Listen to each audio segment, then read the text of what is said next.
Hello बच्चा party. कैसे हैं आप लोग? उम्मीद करता हूं आप सभी बहुत बेहतर होंगे और अपनी पढ़ाई बहुत ही बेहतरीन तरीके से कर रहे होंगे। क्लास 12th के फिजिक्स के पूरे कोर्स जो आपको नीट तक हेल्प करेंगे, उस कोर्स में हम लोगों ने अब तक 7 क्लासेस कंप्लीट कर ली हैं। और इन 7 क्लासेस में हम लोगों ने बहुत ही अच्छे तरीके से बहुत सारी चीजों को समझा।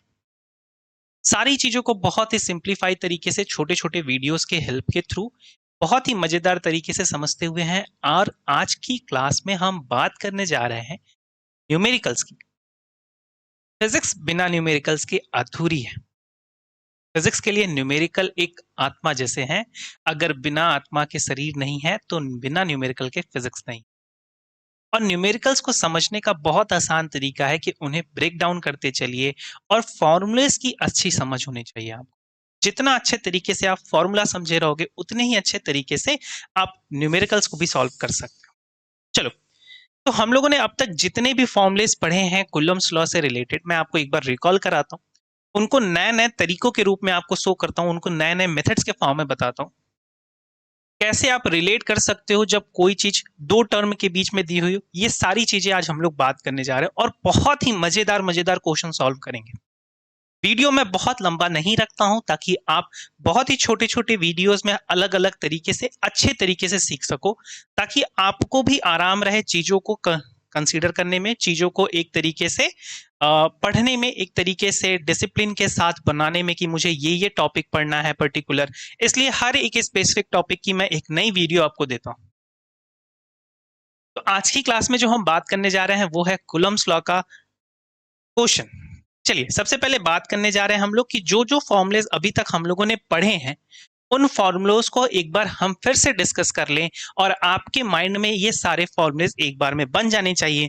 जैसे मेरे माइंड में है उसी तरीके से आपके भी माइंड में होने चाहिए। चलो आज की क्लास स्टार्ट करते हैं, फिर बहुत ही मजा आएगा आपको। सबसे पहले कुलम्स लॉ का आपने फॉर्मूला पढ़ा था, सिंपल सा फॉर्मूला पढ़ा था। क्या पढ़ा था सर?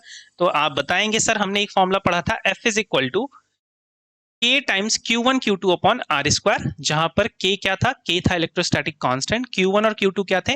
दो डिफरेंट चार्ज थे और R उन चार्जेस के बीच की डिस्टेंस थी। इसी फॉर्मूले को आप लोगों ने फिर से पढ़ा, F is equal to 1 upon 4 pi epsilon naught. F is equal to क्या पढ़ा? 1 upon 4 pi epsilon naught Q1 Q2 upon R square, 1 Q2 upon R square. फिर इसी फॉर्मूले को आपने मीडियम के लिए पढ़ा और फॉर्मूला कैसे पढ़ा? F is equal to 1 upon 4 pi epsilon R epsilon naught Q1 Q2 upon R square. फिर इसी फॉर्मूले को एक और तरीके से आपने पढ़ा, कैसे पढ़ा? F is equal to 1 upon 4 pi बिगर के times epsilon naught Q1 Q2 upon में R स्क्वायर। देखो, अभी तक हम लोगों ने कुलम्स लॉ के इतने नॉर्मल फॉर्मूले पढ़े थे। ध्यान रखिएगा, इस के और ऊपर वाले के में कुछ अंतर है। ये के जो होता है ये आपका होता है डाइलेक्ट्रिक कांस्टेंट, और आपका जो ये के होता है ये होता है इलेक्ट्रोस्टैटिक कांस्टेंट। लाइए इस बात को मैं फिर से एक बार लिख दूं ताकि आपके माइंड में ये फिर से सेट रहे। इस के को हमने क्या नाम दिया है? Dielectric constant.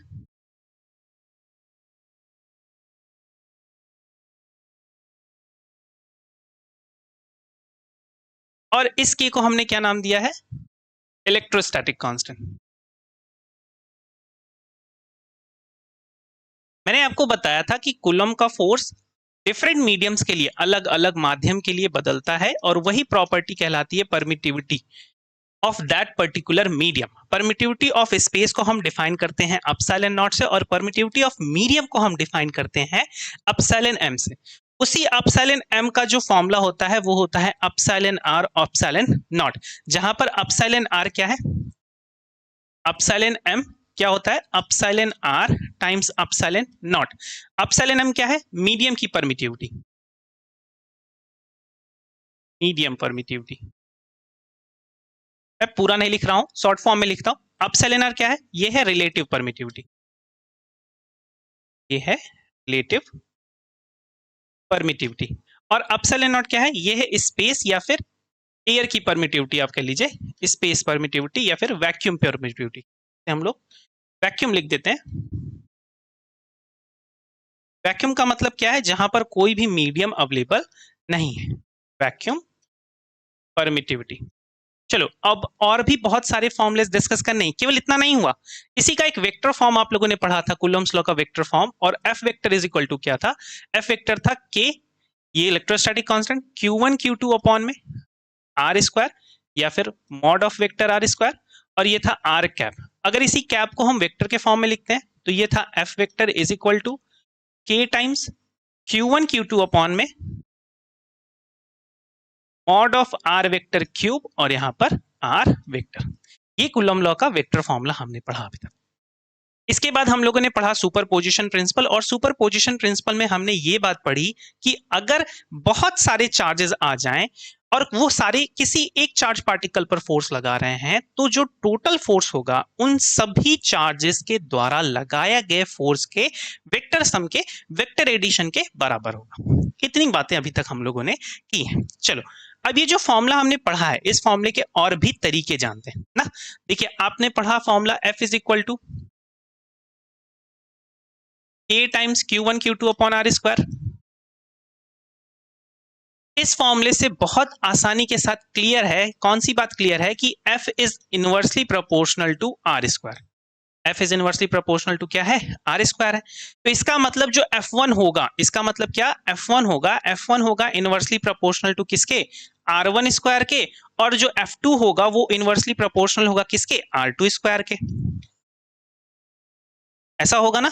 अब अगर मैं इन दोनों को कंबाइन करके लिखना चाहूं, इन दोनों का रेशियो निकालना चाहूं, तो आप इन दोनों के रेशियो को कंबाइन करके कैसे लिख सकते हो, ऐसे लिख सकते हो F2 upon F1 is equal to R1 square divide by R2 square. कभी कभी आपसे ऐसे क्वेश्चन पूछता है कि क्या होगा जब हम इनके बीच की डिस्टेंस को कम कर दें, ज्यादा कर दें, 1/3 कर दें, 1/4 कर दें, ट्वाइस कर दें, डबल कर दें, 4 टाइम कर दें, n टाइम कर दें, तो आप ये फॉर्मूला इजीली लगा दोगे और बहुत ही आसानी के साथ आंसर दे लोगे। चलो फिर से देखो, अगर यहीं पर इस k वाले वैल्यू को लेते हैं, इसकी वैल्यू को लेते हैं k का क्या मतलब है, इलेक्ट्रोस्टैटिक कांस्टेंट है। चलो एक और टर्म देखते हैं, यहां पर हम कह रहे हैं कि R सेम है, Q1 Q2 की वैल्यू भी सेम है, लेकिन हम यहां पर चार्ज में थोड़ा सा अंतर कर रहे हैं। हम लोग क्या कर रहे हैं, चार्ज को बदल रहे हैं। तो if R remain same but charges are different, remain same, अगर R सेम है तो F1 की वैल्यू आप क्या लिख सकते हैं, F1 की वैल्यू लिख सकते हैं K टाइम्स, यहां पर है ये Q1 Q2 upon R square, और F2 की वैल्यू है आपकी K times Q1 dash Q2 dash divide by R square. अब यहां पर आप क्या करिए, इनका रेशियो ले लीजिए, तो फिर से आप क्या लिखेंगे, F2 अपॉन F1 हम कर रहे हैं, फिर से हम रेशियो को क्या कर रहे हैं, F2 अपॉन F1, और ये रेशियो आपका क्या बन जाएगा, देखिए ये सारी वैल्यूज कैंसिल आउट होंगी, कैसे देखते हैं, इसे लिखेंगे आप K times Q1 dash times Q2 dash divide by R square, और फिर से इसका divide K times Q1 times Q2 upon में आर स्क्वायर। देखिए बाकी सारे जो टर्म्स हैं वो कैंसिल आउट हो जाएंगे, K कैंसिल आउट हो जाएगा, आर स्क्वायर कैंसिल आउट हो जाएगा, तो ये फॉर्मूला आपको इजीली ऐसा मिल जाएगा, F2 divide by F1 is equal to Q1 Q2 dash divided by Q1 and Q2। तो वो कितना आसानी के साथ हमने फॉर्मूला समझ लिया ना। सारे फॉर्मूले को ब्रेक डाउन करते जाओगे तो बहुत अच्छे अच्छे फॉर्मूलेज आपको मिलते चले जाएंगे और बहुत ही ज्यादा अच्छे तरीके से आपको क्वेश्चंस करने में हेल्प हो जाएगी। तो एक फॉर्मूला आपने यहाँ पर बनाया, एक फॉर्मूला आपने यहाँ पर बनाया, और पीछे वाली स्लाइड पे आपने बहुत सारे फॉर्मूलेस देखें। ये पूरा का पूरा पैटर्न क्या है, फॉर्मूला का। ये मैं थोड़ा सा साइड हो जाता हूँ ताकि आप एक स्क्रीनशॉट ले सको। चलो अब दूसरे पेज का भी स्क्रीनशॉट ले लीजिए, इसी तरीके से इस पेज का भी ले लो। अब हम स्टार्ट करते हैं क्वेश्चंस। क्वेश्चंस बहुत ही मजेदार तरीका है। क्वेश्चंस को सॉल्व करने के लिए आपको लाइन बाय लाइन पढ़ना है। देखो बहुत बार ऐसा होता है कि बच्चे परेशान होते हैं कि सर हमसे फिजिक्स के न्यूमेरिकल्स नहीं होते। बेस्ट तरीका मैं तुम्हें बताता हूं कि जितना ज्यादा से ज्यादा प्रैक्टिस करना शुरू कर दोगे, क्वेश्चंस को बार बार पढ़ो, क्वेश्चंस को रिपीट करो, उसके तरीके, एक क्वेश्चन समझ गए तो वैल्यूज चेंज करके फिर से उसी पर क्वेश्चन लगाओ। तुम जिस दिन ऐसा करना शुरू कर दोगे, तुम जिस दिन प्रैक्टिस करना शुरू कर जाओगे, डेली के डेली 20 25 50 क्वेश्चन लगाने चालू कर दोगे, तुम्हें फिजिक्स बहुत ईजी लगने लगेगी। फिजिक्स केवल थ्योरी तक लिमिटेड नहीं है, फिजिक्स को समझने के लिए न्यूमेरिकल्स को सॉल्व करना बहुत जरूरी है और अच्छी अच्छी किताबों से आपको न्यूमेरिकल्स मिलते हैं। आइए क्वेश्चंस को ट्राई करते हैं। सबसे पहला क्वेश्चन है हमारे पास, टू अनलाइक चार्जेस। देखो अब हम लोग पढ़ेंगे कैसे, सबसे पहले बातें लिख लो। टू अनलाइक चार्जेस मतलब हमारे पास दो ऐसे चार्ज हैं जो कैसे हैं, अनलाइक है। अनलाइक का मतलब अलग अलग है। अट्रैक्ट ईच अदर, जाहिर सी बात है हमने ये पढ़ा हुआ है कि अनलाइक चार्जेस एक दूसरे को क्या करते हैं, अट्रैक्ट करते हैं। With a force of 10 Newton, एक फोर्स के साथ 10 न्यूटन के साथ। तो देखो यहाँ पर फोर्स दे दिया है और यहाँ पर जो Q1 Q2 है ये दोनों क्या है, अनलाइक है। मतलब एक होगा पॉजिटिव, Q1 है पॉजिटिव और Q2 होगा नेगेटिव। अच्छा ये मैंने मान लिया है, हो सकता है Q1 नेगेटिव Q2 पॉजिटिव, लेकिन ऐसे कोई चेंज होने वाला नहीं है। आगे बढ़ते हैं। If the distance between them is doubled, अब डिस्टेंस को क्या कर रहे हैं, ये डबल कर रहे हैं, then the force between them is, उनके बीच का फोर्स क्या होगा। देखो चार्ज पार्टिकल नहीं बदला गया, बस उनके बीच की डिस्टेंस बदली जा रही है। और अभी मैंने तुमको एक ट्रिक दिया था कि अगर ऐसा कभी पूछे तो फॉर्मूला लगा दो, F2 divided by F1 is equal to R1 square divided by R2 square.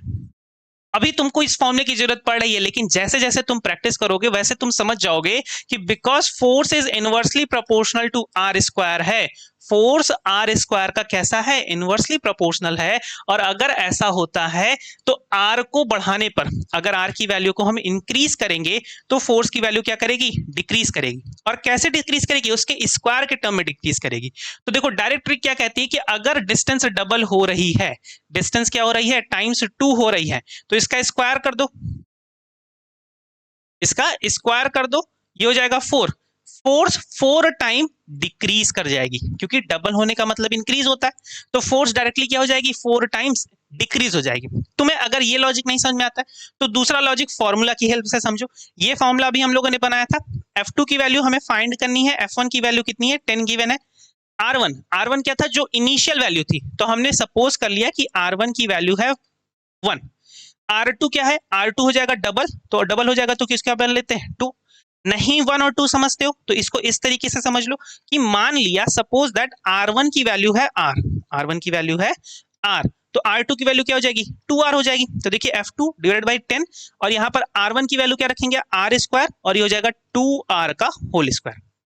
R square को आप एज इट इज लिखोगे और 2R के स्क्वायर को कैसे लिखोगे, 4R स्क्वायर लिखोगे। R square cancels each other. Value आपको क्या मिल गई है, वैल्यू हमें मिल गई है sir F2 divided by 10 is equal to 1/4। तो यहां से आप F2 को कैसे लिख सकते हो, F2 हो जाएगा 10 डिवाइड बाई 4, 10 डिवाइड बाई 4, और इसकी वैल्यू आपको कितनी मिल जाएगी, 2.5। Option 4 is the right answer. देखो कितना आसान था, कितना सिंपल था। चलो आगे बढ़ते हैं नेक्स्ट क्वेश्चन की तरफ। नेक्स्ट क्वेश्चन कहता है 2 point charges of +2 microcoulomb and +6 microcoulomb ripple each other, एक दूसरे को रिपल करते हैं, क्योंकि वो दोनों एक दूसरे से क्या है, इसको समझो। जब आप क्वेश्चन सॉल्व कर रहे हो तो आपका माइंड इतना कैपेबल होना चाहिए, उसकी कैपेसिटी इतनी होनी चाहिए कि सारे लॉजिक्स आप समझते जाओ। देखो दो चार्ज पार्टिकल थे जो कैसे हैं, जो लाइक हैं, तो डेफिनेटली रिपल करेंगे with a force of 12 Newton. ये 12 न्यूटन के फोर्स से एक दूसरे को क्या कर रहे हैं, रिपल कर रहे हैं। अब आगे पढ़ रहा है, if a charge of -4 microcoulomb is given to each of these charges then what is the force will be, इनके बीच का फोर्स क्या होगा, आपसे ये पूछना है। चलो आगे बढ़ते हैं। तो हमसे कह रहा है कि दो चार्जेस थे Q1 और Q2 +2 माइक्रोकूलम के और +6 माइक्रोकूलम के। अब इनको नया चार्ज दे दिया गया है, -4 माइक्रोकूलम इनको दे दिया गया। तो इसको देखो -4 दोगे तो इस पे चार्ज कितना आ जाएगा, +2 था, -4 देंगे तो +2 से -4 ऐसा कुछ वैल्यू है, +2 -4 कितना आ जाएगा, -2 आ जाएगा। तो जो Q1 डैश बन रहा है हमारा, Q1 डैश बन रहा है, Q1 डैश क्या हो जाएगा, Q1 डैश की वैल्यू हो जाएगी 2 माइक्रोकूलम और माइनस में आ जाएगी।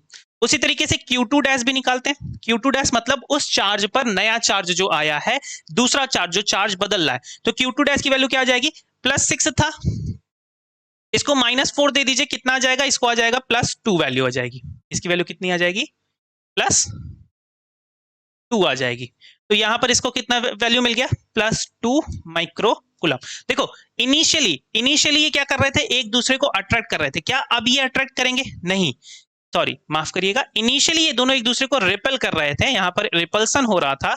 अब क्या ये दोनों एक दूसरे को रिपेल करेंगे? नहीं, अब ये दोनों एक दूसरे को अट्रैक्ट करेंगे, क्योंकि इनके बीच जो चार्जेस हैं वो क्या हो गए हैं, बदल गए हैं, अनलाइक हो गए हैं। तो अब फोर्स ऑफ अट्रैक्शन लग रहा है, अब अट्रैक्शन का फोर्स लग रहा है। तो देखो, अगर तुम्हें अट्रैक्शन पता चल गया तो एक ही लॉजिक है कि थर्ड और फोर्थ तो ऑप्शन नहीं हो सकते हैं, क्योंकि ये दोनों रिपल्सन बोल रहे हैं, या तो ये जीरो होगा या तो ये रिपल्सन होगा। अब इनके बीच का जो चार्ज है वो तो अलग अलग है, मतलब 2 माइक्रोकूलम माइनस 2 माइक्रोकूलम है। जीरो तो तब होगा जब या तो उनके बीच के डिस्टेंस को इनफाइनाइट कर दिया जाए, या फिर किसी चार्ज की वैल्यूज जीरो हो जाए। तो ऐसा तो कुछ भी नहीं हो रहा है, तो इसका मतलब डेफिनेटली दूसरा वाला राइट आंसर है। एग्जाम में ऐसा क्वेश्चन मिला तो तुरंत तुम्हें दूसरा टिक कर देना है, लेकिन लॉजिकली अगर इसे सॉल्व करते हैं, थोड़ा सा लॉजिक लगा कर देखते हैं ना। तो हमारे Q1 की वैल्यू क्या थी? Q1 की वैल्यू सर हमें मिली थी पॉजिटिव 2 माइक्रोकूलम, और ये थी positive 6 microcoulomb. Q1 dash minus 2 microcoulomb और Q2 डैश था प्लस 2 माइक्रोकूलम। हमें क्या निकालना है? फोर्स निकालना है। तो फॉर्मूला एक अभी हमने पढ़ा था, जब R में कोई चेंज नहीं हो रहा हो तो फॉर्मूला हो जाता है F2 upon F1 is equal to Q1 Q2 dash values divided by Q1 and Q2। देखो बुक्स में देखोगे तो सबसे पहले वो R की वैल्यू निकालेगा, फिर R की वैल्यू निकाल कर नया फॉर्मूला लगाएगा और फिर कैलकुलेट करेगा। बहुत लंबा हो जाता है, उस तरीके से सॉल्व करना बहुत ही ज्यादा लंबा हो जाता है, इसलिए हम उसको थोड़ा छोटा कर देंगे और ये हो जाएगा माइनस 2 माइक्रोकूलम प्लस 2 माइक्रोकूलम। और यहां से निकालिए F2 divided by F1। F1 की वैल्यू कितनी दे रही है? 12। इसकी वैल्यू को कितनी मिली है? 2 माइक्रो। देखो माइक्रो का मतलब होता है 10 raise to the power minus of 6। Q2 की वैल्यू कितनी मिली है? 2 माइक्रो, तो 2 times 10 raise to the power minus of 6 divide by Q1 की वैल्यू कितनी थी? इनिशियली Q1 की वैल्यू थी 2 माइक्रो, तो 2 times 10 raise to the power minus of 6, और ये वैल्यू है 6 times 10 raise to the power minus of 6, क्योंकि ये 6 माइक्रोकूलम था। जो टर्म्स कैंसिल हो रहे हैं उन्हें काट दीजिए। सबसे पहले तो माइक्रो वाले टर्म्स सारे कैंसिल हो गए। देखो कितना इजी कैंसिलेशन हो गया, 2 से 2 कैंसिल हो गया। अब F2 बराबर आपको क्या मिल जाएगा? F2 इज इक्वल टू मिल जाएगा, इस 12 को हमने उस तरफ भेज दिया, तो ये हो जाएगा 2 टाइम्स 12 डिवाइड बाई 6। 6 ने 12 को मारा, हमें मिला कितना? 2। F2 बराबर कितना आ जाएगा? 4। और अगर हमने यहाँ पर वैल्यू नेगेटिव रखी होती तो F2 बराबर नेगेटिव 4 मिल जाता। तो नेगेटिव का मतलब होता है कि अट्रैक्शन, तो ऑप्शन 2 आपका राइट आंसर हो जाएगा। चलिए आगे बढ़ते हैं नेक्स्ट क्वेश्चन की तरफ। क्वेश्चंस को सॉल्व करने का सबसे बेस्ट तरीका है कि उन्हें ब्रेक डाउन करते चलो। फॉर्मुलेस की अच्छी समझ होनी चाहिए, और क्वेश्चंस को ब्रेक डाउन कर दोगे आपको आंसर इजीली मिल जाएगा। इसे नोट डाउन करना चाहते हैं तो स्क्रीन पर करके नोट डाउन कर लीजिए। चलिए आगे बढ़ते हैं नेक्स्ट क्वेश्चन हमसे क्या कह रहा है? The force between two charges placed in air. दो चार्ज के बीच जो हवा में है उनके बीच का जो फोर्स है, जो डिस्टेंस r पर लग रहा है, वो है F। अब यहां पर क्या कह रहा है? Then the force between the same two charges if a dielectric having K is equal to 4 and the thickness of this dielectric is given by R by 2 is introduced between the charges। मजेदार question है, बहुत ही मजा आने वाला है। ऐसा question बहुत मजा देता है। क्यों? क्योंकि इस क्वेश्चन में आपको ये देखने को मिल रहा है कि डाइलेक्ट्रिक पूरा नहीं है। ये पहला चार्ज Q1 हमारा है, ये दूसरा चार्ज Q2 हमारा है। अब इनके बीच इनिशियली जब एयर था तो इनके बीच जो लगने वाला फोर्स था वो था F। अब क्या हो रहा है कि इसके आधे, इनके बीच की जो डिस्टेंस है वो है R। तो इस R के हाफ पोर्शन पे, इस R के हाफ पोर्शन पे इसमें क्या कर दिया है कि इन्होंने एक डाइलेक्ट्रिक मटेरियल को फिल कर दिया है जिसका डाइलेक्ट्रिक कांस्टेंट है 4, और बाकी में हाफ में क्या है? एयर है।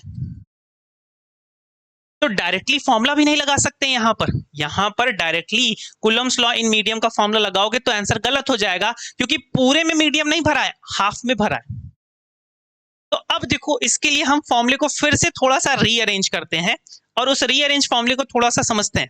देखिए, Coulomb's law in medium, Coulomb's law in medium. Medium में कूलम लॉ क्या होता है? कूलम्स लॉ का फॉर्मूला होता है F is equal to 1 upon 4 pi K epsilon naught Q1 Q2 upon में R स्क्वायर। यही होता है। देखो, इस फॉर्मूले को मैं थोड़ा सा रीअरेंज करना चाहता हूं। इस फॉर्मूले को मैं ऐसे लिख सकता हूं, F is equal to 1 upon 4 pi epsilon naught Q1 Q2 divide by K R square. अच्छा के आर स्क्वायर है, इसको मैं ऐसे भी लिख सकता हूँ क्या? देखो इसको थोड़ा समझना, बहुत ही मजा आने वाला है। यहाँ पे थोड़ा सा मैं चेंज करता हूँ, इस के आर स्क्वायर को मैं ऐसे लिख सकता हूँ क्या? रूट ऑफ के टाइम्स आर का होल स्क्वायर, सेम वैल्यू है ना। रूट ऑफ के क्या है? वो स्क्वायर के साथ चला गया इसलिए रूट हो गया, तो रूट ऑफ के टाइम्स आर का होल स्क्वायर। तो ये फॉर्मूला आपका बन गया है कूलम्स लॉ के लिए, एक स्पेशल कंडीशन के लिए जब हमने के को आर के साथ कर दिया।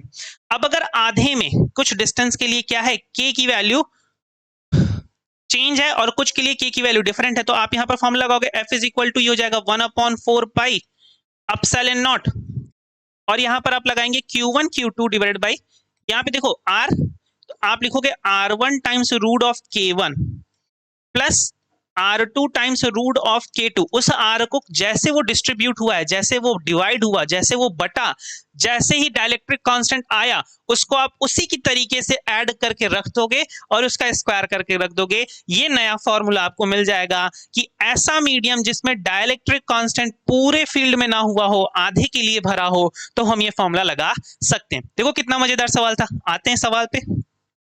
तो अब अगर वो फॉर्मूला लगाओगे तो उस फॉर्मूले के अकॉर्डिंग थोड़ा सा फिर से समझो, इस फॉर्मूले के अकॉर्डिंग अगर लॉजिकली समझोगे तो तुम्हें एफ इनवर्सली प्रोपोर्शनल है, एफ इनवर्सली प्रोपोर्शनल है, किसके इनवर्सली प्रोपोर्शनल है? 1/रूट में R1 times root of K1 plus R2 times root of K2 whole square, इसके इनवर्सली प्रोपोर्शनल है ना ऐसा। तो इसे अगर मैं F2 नाम दे दूं, तो अब आपको F और F1 को नॉर्मली केस दे दूं, F1 इज इक्वल टू 1 में R square, F1 directly proportional to 1 में R स्क्वायर। तो अब आपको कैसा फॉर्मूला मिल जाएगा? F2 डिवाइड बाई F1 की जगह पे आपको क्या मिल जाएगा? यहाँ पे आ जाएगा R स्क्वायर, और ये यहाँ पे आ जाएगा R1 times root of K1 plus R2 times root of K2 whole square. That's it. समझ रहे हो ये फॉर्मूला? ये फॉर्मूला स्पेशल केस हुआ है लास्ट वाले क्वेश्चन के लिए। देखो हम लोग ट्राई क्या करेंगे कि जितने भी टाइप के कॉलम्स के क्वेश्चन है हम लोग उसको लगाएं, अच्छे अच्छे टाइप के क्वेश्चन जिनके एग्जाम में आने की पॉसिबिलिटीज बहुत ज्यादा है। देखो कूलम्स लॉ से आपके एग्जाम में क्वेश्चंस आते हैं, आज से नहीं बहुत सालों से आ रहे हैं। कभी 2 साल के गैप पे पूछ देता है, कभी 3 साल के गैप पे पूछ देता है ना। फिक्स तो नहीं है ना कि इस साल देगा ही देगा या नहीं देगा, लेकिन हमें पढ़ना है, कब दे दे हमें क्या पता। चलो ये फॉर्मूला लगाते हैं अब यहाँ पर। तो यहाँ पर ये फॉर्मूला अगर हम लगाएंगे तो F1 की वैल्यू क्या है? F है। चलो लगाते हैं F2 डिवाइड बाई F1, पहले वैल्यू थी R स्क्वायर डिवाइड बाई, देखो R1 times root of K1 plus R2 times root of K2 square. समझिए F1 की वैल्यू गिवन है F1 की वैल्यू क्या है?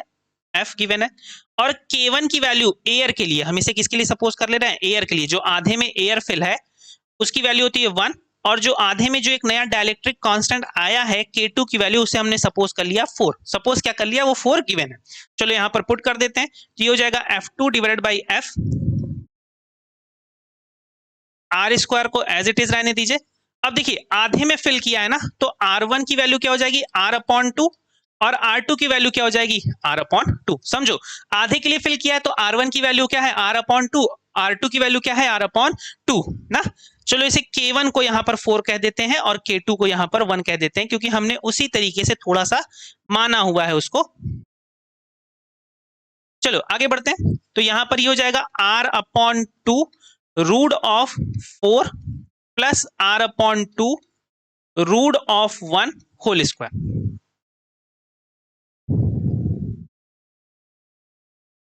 चलिए आगे बढ़ते हैं। अब यहां पर आपकी वैल्यू क्या हो जाएगी? ये हो जाएगा is equal to R square divide by R/2 root 4 की वैल्यू क्या होती है? 2 होती है, और वो 2 इस 2 को कैंसिल कर देगा, तो ये और ये कैंसिल हो गया।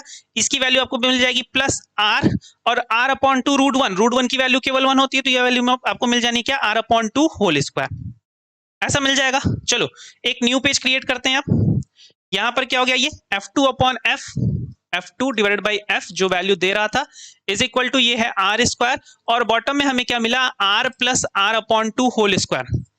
R प्लस R/2, 1 प्लस आधा, 1 प्लस आधा कितना? 1.5। 1.5 को कैसे लिख सकते हो? 3/2 लिख सकते हो। 1.5 का मतलब 1.5। तो F2 डिवाइड बाई F, और इसे आप कैसे लिखेंगे? R स्क्वायर, और इसे आप लिख सकते हैं 3/2 r का होल स्क्वायर। जब आप इसे ओपन करेंगे तो ये मिलेगा r square divide by 9/4 R square, 4 आप ऊपर भेज देंगे, 4/9 times R square divide by R square. R square ने आर स्क्वायर को मारा, कैंसिल किया, F2 बराबर आपको मिल जाएगा, क्या मिल जाएगा, 4/9 टाइम्स F। ये आपकी वैल्यू हो जाएगी जब हमने आधे में डाइलेक्ट्रिक कांस्टेंट को फिल कर दिया था। कौन सा ऑप्शन सही होगा, पीछे जाके देखते हैं, तो option A is the right answer, A option is the right choice here. चलिए आगे बढ़ते हैं, नेक्स्ट क्वेश्चन की तरफ बढ़ते हैं। नेक्स्ट क्वेश्चन आपसे क्या कह रहा है, 2 यूनिट नेगेटिव चार्जेस, दो ऐसे चार्ज हैं जो यूनिट हैं, इनके बीच में एक स्ट्रेट लाइन है। चलिए 2 यूनिट चार्ज एक स्ट्रेट लाइन में रखे हुए हैं, एक यहां पर है और एक यहां पर है।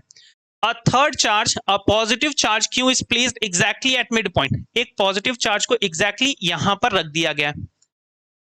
If the system of these 3 charges is in equilibrium, इन चार्जों का जो सिस्टम है अगर वो इक्विलिब्रियम में रहता है तो उस सिचुएशन में क्या होगा कि वैल्यू ऑफ Q, इस Q की वैल्यू कूलम में बताइए कि कितनी होगी। देखो यूनिट का मतलब होता है 1, यूनिट का मतलब होता है 1, तो यहां पर पॉजिटिव, यहां पर नेगेटिव 1 है और यहां पर नेगेटिव 1 ऐसा, और Q की वैल्यू हमसे पूछ रहा है। इसका एक डायरेक्ट ट्रिक मैं तुम्हें बताऊं, कभी भी अगर 3 चार्ज सिस्टम देता है, मिडिल वाले की वैल्यू पूछ रहा है और 2 चार्जेस आपको दे रहा है कि पूरा सिस्टम इक्विलिब्रियम में है, तो Q को डायरेक्टली कर दो अनदर चार्ज जो Q है, अगर वो दोनों सेम है, उस सिचुएशन के लिए बता रहा हूं कि ये वाली वैल्यू भी सेम है और ये वाली वैल्यू भी सेम है, तो Q डिवाइडेड बाई 4, तो ये वैल्यू कितनी मिल जाएगी, 1 डिवाइड बाई 4, और 1 डिवाइड बाई 4 कितना मिल जाना है, 0.25 ना। इसे हम लोग बिगर Q से बना देते हैं फॉर्मूला के लिए या ट्रिक के लिए आप कह लो, ट्रिक के लिए इसे हम लोग क्या कर देते हैं, बिगर Q कर देते हैं। तो कभी भी अगर ऐसा क्वेश्चन आता है तो फॉर्मूला आप क्या लगाएंगे, ट्रिक क्या है इसकी कि Q is equal to Q/4 लगा दीजिए। Q की वैल्यू 1 दी है, अगर यहाँ पर 2 होती तो 2/4 कर देते आप और उसकी वैल्यू मिल जाती। यहाँ पर यूनिट बोल रहा है तो यूनिट की वैल्यू 1 दी है, तो 1/4 आपका आ जाएगा 0.25 और ये हो जाएगा राइट आंसर, सही आंसर।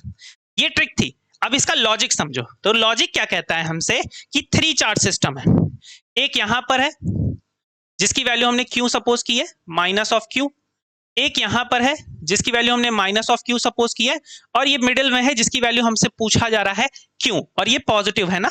तो आगे बढ़ते हैं, देखिए इसके बीच की डिस्टेंस और इसके बीच की डिस्टेंस सेम होने वाली है। अगर इनिशियली डिस्टेंस r थी तो ये r/2 और r/2 होगा, थोड़ा सा क्रिटिकल होगा उसको सॉल्व करना। तो मैं इसे सपोज कर लेता हूं ये 2r था तो ये r हो जाएगा और ये r हो जाएगा।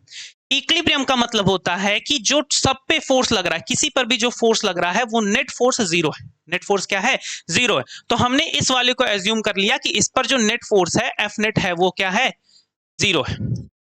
कैसे होगा, देखो ये माइनस, ये रिपल करेगा, क्या करेगा, रिपल करेगा। तो रिपल किस डायरेक्शन में करेगा, रिपल करेगा सर इस डायरेक्शन में।